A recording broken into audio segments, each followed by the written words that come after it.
Kamel Hadar, bienvenue dans la lucarne de l'entrepreneur. Donc je rappelle que vous êtes entrepreneur, vous avez 33 ans, vous avez fait l'école donc ESCP, anciennement Paris, maintenant ESCP Europe. Vous avez été consultant pendant 7 ans dans le cabinet américain Bearing Point, que vous avez quitté en 2011 pour entreprendre et pour créer votre propre cabinet. Donc vous avez quitté la France en 2012 pour entreprendre en Algérie. Et quelle en est la raison? Pourquoi êtes-vous parti de France? Donc, je rappelle que vous êtes franco-algérien et que vous avez grandi en France. En l'occurrence. Donc pourquoi être parti de France pour aller entreprendre en Algérie? Première question. Bah écoutez, c'est venu assez naturellement, c'était pas un calcul. J'ai eu 30 ans, j'ai fait 7 ans de cabinet en stratégie à Paris et j'avais envie de savoir qu'est-ce que je voulais faire de ma vie. Et à la base, en fait, je voulais faire le tour du monde pour aller trouver des idées. Et finalement, j'ai rencontré le fondateur d'algeriefocus.com et qui m'a inspiré pour effectivement m'investir dans les médias en Algérie, puisque ma volonté, c'était d'impacter le maximum de gens, de leur donner beaucoup plus de connaissances et d'awareness. D'accord. Donc en l'occurrence, vous êtes lancé dans le milieu du média, puisque vous avez racheté Algérie Focus, qui est aujourd'hui un média online, qui fait aux alentours du 1 million de visiteurs uniques, vous confirmez, d'accord? Mais en parallèle, vous avez gardé votre métier, puisqu'aujourd'hui, vous dirigez le cabinet de consulting et de conseil, vous accompagnez on va dire, les filiales de grands groupes français en termes de stratégie, de marketing au niveau commercial en Algérie. C'est ce que vous faites. Donc vous menez les deux de pair, en fait, aujourd'hui. Absolument. Initialement, j'étais venu vraiment en Algérie pour faire monter en puissance Algérie Focus. D'accord. Commercialement, éditorialement. La partie conseil est venue malgré moi, puisque plusieurs dirigeants m'ont sollicité pour les accompagner en termes de stratégie marketing. D'accord. Et finalement, j'ai créé mon cabinet Origin Partners. Origin Partners. Origin Partners. En Algérie. Aujourd'hui, nous sommes 5 consultants. D'accord. Vous êtes basé à Alger? On est basé à Alger, on a un bureau à Paris et on accompagne aussi des entreprises étrangères à s'installer. Alors justement, c'est qui vos clients? C'est qui les références? C'est qui les clients aujourd'hui que vous accompagnez à travers de Origin Partners? Alors il y a AXA Algérie, Lafarge Algérie, il y a Société Générale. C'est des belles références. Absolument. Et il y a aussi des grosses PME algériennes dans l'industrie pharmaceutique. Pourquoi ces entreprises, c'est aussi un peu votre retour et votre expertise, puisque vous êtes installé en Algérie, pour les gens qui nous écoutent, pourquoi ces entreprises s'installent-elles aujourd'hui en Algérie? Bah écoutez, quand vous avez un pays comme la France ou même l'Europe qui est en crise, qui recherche des relais de croissance, l'Algérie et globalement l'Afrique et encore plus globalement les pays émergents sont des pays où vous faites des marges très importantes avec des relais de croissance très importants. Donc l'Algérie est un pays où il y a beaucoup de choses à faire, on le sait tous, avec des ressources très importantes. Et donc c'est naturel que les entreprises étrangères souhaitent s'installer malgré, bien entendu, le climat des affaires que tout le monde déplore. Alors aujourd'hui, il y a cette fameuse règle des 51-49%, qui vont dans le sens de l'intérêt donc des Algériens. N'est-ce pas un frein aujourd'hui à l'installation de ces entreprises sur le territoire algérien aujourd'hui? Alors oui et non. Oui, parce qu'effectivement, certains entrepreneurs ou entreprises internationales ne comprennent pas cette règle. Mais d'autres la comprennent très bien parce que vous pouvez avoir des partenaires algériens avec qui on peut faire des affaires et vous êtes sur un territoire sur lequel il y a beaucoup de choses à faire, encore une fois, avec des marges très importantes. Alors c'est une règle qui est en discussion, vous m'avez dit en off. Effectivement. Il risque d'y avoir des changements selon les secteurs d'activité. Le gouvernement algérien est en train de revoir sa stratégie sur ce sujet pour peut-être la maintenir sur des secteurs stratégiques et la supprimer pour d'autres secteurs, afin d'attirer à l'image de la stratégie de la Chine, par exemple. Tout à fait. On entend, moi je discute avec des entrepreneurs, des porteurs de projets qui vont s'installer au Maga, mais on parle de l'Algérie. Donc en Algérie en particulier, quand ils reviennent, ils discutent avec vous, donc il y a souvent des retours, ils vous parlent de l'administration qui est lourde, de la mentalité, du réseau bancaire qui ne peut pas suivre. Donc quand on entreprend, c'est très difficile. Vous êtes installé depuis 2012.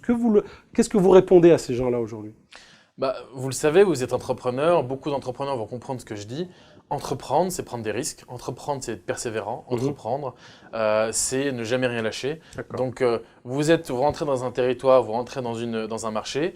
C'est compliqué, il faut être persévérant. Maintenant, de mon expérience, à aujourd'hui, je n'ai jamais eu aucune problématique administrative. Il y a des règles, il faut les suivre. Parfois, ça prend du temps, parfois, ça prend un peu moins de temps.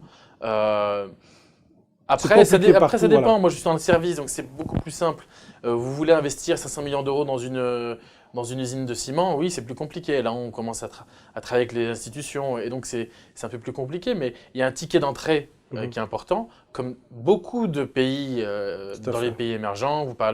On parle de la Chine, c'est exactement pareil, voire pire. Vous parlez du Brésil, c'est très difficile de faire du business au Brésil. Donc après, il faut comparer ce qui est comparable. Si on veut comparer l'Algérie avec la France, effectivement, c'est pas des choses qu'on peut comparer. Donc moi, je pense que quand on est entrepreneur, notamment des Franco-Algériens qui veulent s'installer en Algérie, dans le service ou dans la petite industrie, honnêtement, je ne vois pas trop de problème. Aujourd'hui, créer une entreprise en Algérie, immatriculer une entreprise, démarrer son activité, ça prend combien de temps? Ça prend 2 mois. D'accord, ça prend 2 mois. Donc il y a quand même une certaine lourdeur quand on sait qu'en France, en 48 heures, dans des pays comme la Tunisie, aujourd'hui, la Tunisie, par exemple, en 48 heures, vous immatriculez une activité, vous démarrez. C'est quand même lourd 2 mois. C'est lourd de moi. Quand on cherche à avoir des autorisations, des agréments, ça prend plus. Mais encore une fois, vous êtes entrepreneur. Vous savez qu'il vous faut 2 mois ou 1 an pour avoir des autorisations. Dans votre business plan, vous mettez la première année, elle est morte. Okay. Donc c'est aussi simple que ça. Si vous pouvez franchir cette année-là, vous allez la récupérer la deuxième, la troisième, la quatrième année. Okay. Donc effectivement, il faut avoir une assise financière. On revient sur Algérie Focus parce que bon, c'est un média qui a aujourd'hui pignon sur rue, qui aujourd'hui prospère, qui a une notoriété. Quelques chiffres. Algérie Focus, vous avez racheté il y a 2 ans. Algérie Focus, fin 2011, c'était 50 000 visiteurs par mois. D'accord. Aujourd'hui, quand vous l'avez racheté, quand je l'ai racheté. En fonction des mois, on est entre 1 million et 1,5 million de visiteurs par mois. D'accord. Algérie Focus, c'est une entreprise qui est rentable. Première année, on était au point mort. Deuxième année, là, on va finir rentable encore une fois avec des marges très importantes. Parce que, encore une fois, il y a de la stratégie, encore une fois, il y a beaucoup d'abnégation de la part des collaborateurs. Et aussi, on essaie d'innover. Alors, innover, ça veut dire quoi? Innover, ça veut dire à la fois dans l'éditorial, à la fois dans construire une marque importante. Aujourd'hui, on a un partenariat avec Al Jazeera TV. Le rédacteur en chef intervient toutes les semaines sur la télé. Sur Al Jazeera TV. Al Jazeera TV, oui. D'accord. Il fait une chronique de l'actualité vue par Algérie Focus. Et donc, ça veut dire quoi? Ça veut dire qu'on augmente la notoriété de la marque. Et donc ça, c'est une ligne en fin de bilan, donc la valorisation de la marque. Donc, c'est très important. Ensuite, on a d'autres projets, à l'image d'Ouma.com, de faire une web TV. Et là, de commencer vraiment à travailler sur beaucoup plus les débats sur les problématiques sociales, et aussi l'économie. L'économie qui, à mon sens, en Algérie, n'est pas encore abordée, non pas l'économie macroéconomique, alors ça, tous les journaux en parlent, mais plutôt l'économie, la microéconomie sur le management. Donc ça, c'est très important et on compte vraiment... Donc développer des images un peu à l'image de la lucarne de l'entrepreneur, où vous allez parler business, entrepreneuriat, etc., visibiliser ce type de choses. Absolument, notamment sur Par exemple, le business model aujourd'hui, c'est quoi? C'est la publicité, Algérie Focus. Quels sont vos revenus? Les sources de revenus, c'est quoi? Alors, la source de revenus, principalement, effectivement, c'est la publicité. Maintenant, on a aussi quelques services qu'on fait aux entreprises. On travaille beaucoup avec les chaînes internationales, chaînes télé internationales, parce qu'elles ont besoin d'informations.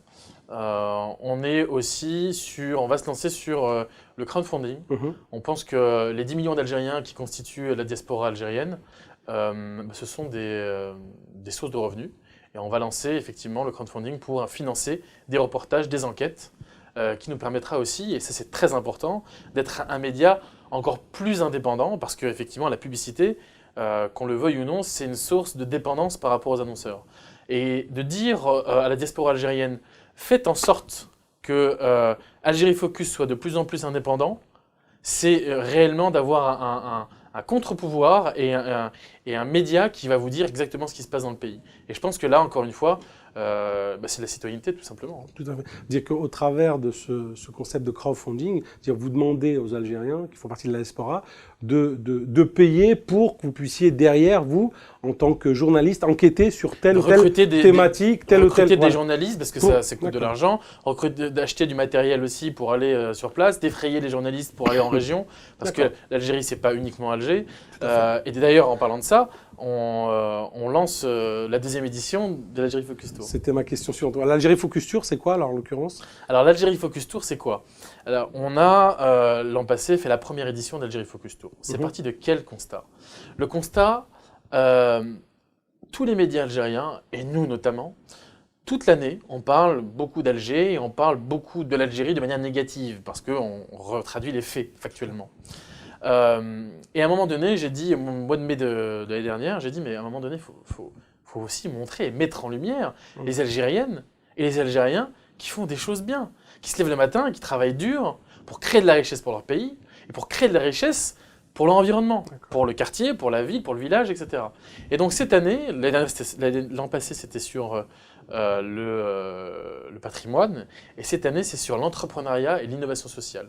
Nous allons parcourir 10 régions, 10 000 km, 10 journalistes qui vont parcourir et interviewer ces gens qui se lèvent le matin, créent de la richesse pour eux et pour les autres, et pour montrer cette Algérie positive. Le thème c'est l'Algérie positive.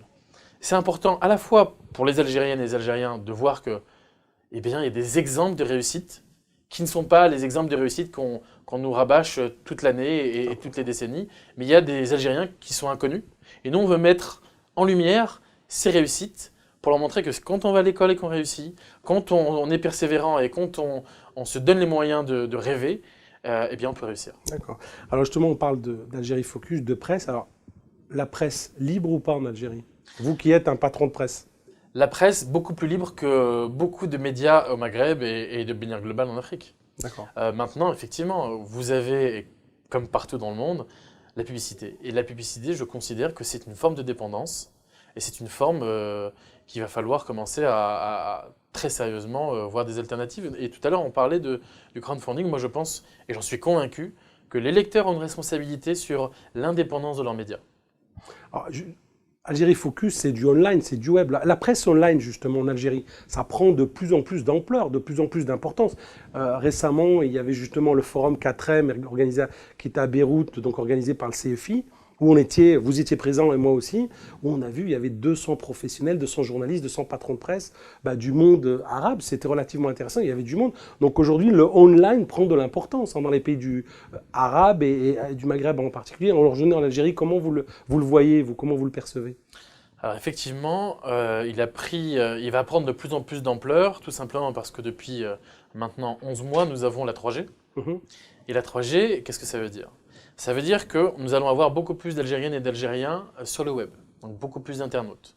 Donc qu'est-ce que ça veut dire ? Ça veut dire que les budgets vont forcément augmenter, les budgets publicitaires vont augmenter sur le web, donc ça va inciter des entrepreneurs de se lancer sur le web. Donc ça va commencer à stimuler le web, à la fois sur l'information, mais sur d'autres business models ou d'autres secteurs. Le paiement en ligne vient de se lancer aussi en Algérie, donc ça veut dire que quelque part le taux de bancarisation va augmenter. Donc il y a aussi Rocket Internet, donc les leaders quand même dans les startups e-commerce viennent de se lancer aussi en Algérie, donc ils y croient. Donc si un mastodonte du web a investi en Algérie, c'est quelque part qu'il y a un vrai potentiel. Alors justement, une belle transition, on continue sur le web, puisque dès lors que vous êtes parti en Algérie, vous n'avez pas décidé de chômer, puisque vous avez lancé un troisième projet qui est dans le domaine de l'éducation, qui s'appelle madrasati.com. De quoi il s'agit exactement ?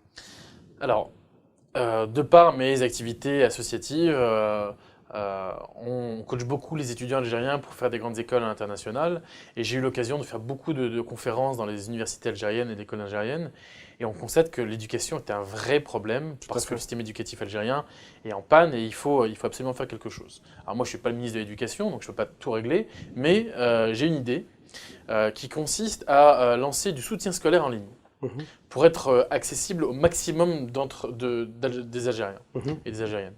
Donc en fait, nous avons signé un partenariat avec le leader français du soutien scolaire pour le programme français, donc du CP jusqu'à la terminale, donc des vidéos... Le leader français du soutien qui s'appelle maxicours.com. Maxicours.com, qui est très connu en effet, qui est très connu en France. Donc c'est un partenariat exclusif entre vous et Maxicours en l'occurrence pour l'Algérie. Pour l'Algérie, et donc... si vous voulez, ça permet aux Algériens et aux Algériennes, aux élèves, d'apprendre le français, l'anglais, l'espagnol, l'allemand, les mathématiques, enfin toutes les matières du CP jusqu'à la terminale. On a 100 000 exercices corrigés, donc avec des quiz interactifs. On a 20 000 fiches de cours. On a 4 000 vidéos interactives. Et donc c'est très ludique, c'est fait par des comédiens, les vidéos. Donc voilà, on s'adapte à chaque niveau.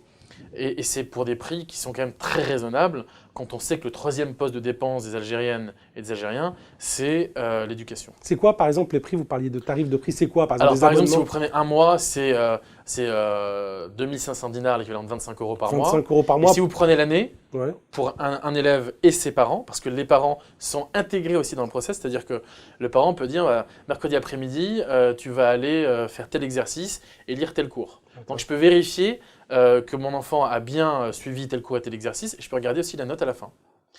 Et si on prend un an d'abonnement, donc tous les mois, on est sur l'équivalent de 15 euros, donc 1500 dinars. Donc en l'occurrence, entre 15 et 20 euros, c'est quoi? C'est pour une classe, par exemple, c'est la 6e dans telle matière? Non, c'est la 6e pour toutes les matières. Toutes les matières, je vais payer, d'accord. Voilà. Et en sachant qu'on bénéficie de tout le savoir-faire, de tous ces cours, de toutes ces vidéos, de tous les corrigés, etc., de MaxiCours. Donc c'est une bibliothèque énorme. Hein. Énorme, et surtout le sérieux et la crédibilité d'un partenaire qui est reconnu par l'éducation nationale française. Ah, oui. Donc, et ça, c'est très important parce que une fois qu'on a fait le programme français, on va faire le programme algérien. Donc là, on est en train de recruter des professeurs algériens pour faire le programme algérien en arabe. Et donc les premières classes sont prêtes pour la terminale et la troisième dès mois de janvier 2015. Donc ça s'appelle Madrasati, je rappelle, madrasati.com avec Madrasati avec deux S et deux T. Deux S et deux T. Comment les Algériens, puisque c'est ceux-là que vous visez, vont payer? C'est-à-dire que c'est un site web, on y accède, mais comment on paye? Parce que vous parliez de taux de bancarisation, justement, c'est une problématique. Absolument. Comment vous avez résolu ça? Alors, il y a deux moyens de payer. Nous allons distribuer des cartes prépayées, notamment dans un réseau de distribution de librairies. Aussi avec un réseau de partenaires d'établissements privés. D'accord. Et si vous avez une carte bleue, vous pouvez payer en ligne via PayPal. Alors, si vous êtes algérien et que vous avez une carte bancaire, ça marche. Mais comme on est en France chez Ouma.com, vous pouvez aussi être dans la diaspora algérien à Paris et financer une année pour un neveu, un cousin qui est en Algérie, pour l'aider justement à améliorer ses notes et à avoir son examen. Donc, c'est un beau projet, madrasati.com. Moi, je trouve ça pertinent parce que l'éducation, c'est très important. En termes de développement, vous m'avez parlé dans un second temps du Maroc et de la Tunisie. Absolument. C'est-à-dire que c'est l'objectif à terme. C'est dans les tuyaux. On va lancer incessamment sous peu ces pays. D'accord. Donc vous êtes là au titre d'entrepreneur, c'est ce qui intéresse nos téléspectateurs. Quel conseil, je dirais que c'est la dernière question, quel conseil vous pourriez donner à ceux qui nous regardent, qui souhaitent retourner au pays, pourquoi pas, c'est des enfants de 2e, 3e, 4e génération, qui ont l'esprit d'entrepreneuriat, qui veulent entreprendre. Qu'est-ce que vous pouvez leur envoyer comme message? Quel conseil vous pourriez leur donner? Alors, il y en a plusieurs. La première, c'est que aller en Algérie, pour ceux qui sont nés en Algérie ou ceux qui sont nés en France ou ceux qui sont nés en Algérie, revenir en Algérie, c'est pas définitif. C'est-à-dire qu'il faut penser maintenant global, mondialisation, et il faut dire, bah voilà, peut-être que je vais passer 3 ans, 4 ans, 10 ans, toute ma vie, je ne sais pas. Tout ce que je sais, c'est que moi j'ai envie d'apporter une vraie valeur ajoutée à mon pays d'origine, et j'ai l'impression de le faire aujourd'hui, et j'ai l'impression aussi que je pourrais le faire de plus en plus demain. Donc aujourd'hui, avec le contexte actuel, je suis en Algérie. Peut-être que demain, je serai aux États-Unis. Peut-être qu'après-demain, je serai en Malaisie. Mais aujourd'hui, je suis en Algérie. Donc ça, il faut arrêter le mythe du retour avec une seule direction. Ouais, tout à fait. Il y a une opportunité, on y va. On a aussi des convictions et on y va. Donc ça, c'est un premier point. Deuxième point, c'est que, comme tout entrepreneur, c'est compliqué, c'est difficile.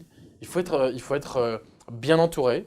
Il faut avoir les informations les vraies informations. Donc il faut être entouré de gens qui sont passés par là, et ça c'est très important. Le troisième point, moi je pense, et c'est aussi pour ça que je suis là aujourd'hui, c'est que l'Algérie subit une mauvaise image chronique qui est fabriquée par les médias algériens et les médias internationaux. Moi je suis là pour dire, non, l'Algérie n'est pas malade, l'Algérie est en marche. Pour preuve, vous menez de pair je ne suis pas le seul. Un certain nombre de projets avec succès. Donc c'est une preuve vivante. Ouais. Et je ne suis pas le seul. Tout à fait, il y en a d'autres, on en connaît beaucoup. J'ai beaucoup d'amis et de collaborateurs qui sont là, qui investissent, de franco-algériens, d'Algériens qui viennent de Londres, qui viennent des Émirats, qui viennent des États-Unis, qui soit restent que 1 an, 2 ans, soit ça fait 10 ans qu'ils sont là, et ils sont très contents. Alors après, effectivement, l'Algérie, c'est pas tout rose, donc il faut nuancer. Mais l'Algérie est comme tous les pays en voie de développement, ce sont des opportunités qu'il faut saisir. Complètement. Kamel Hadar, merci pour ce Merci à témoignage, vous. très intéressant. Quant à moi, je vous dis à très bientôt pour une nouvelle émission de la Lucarne. Merci.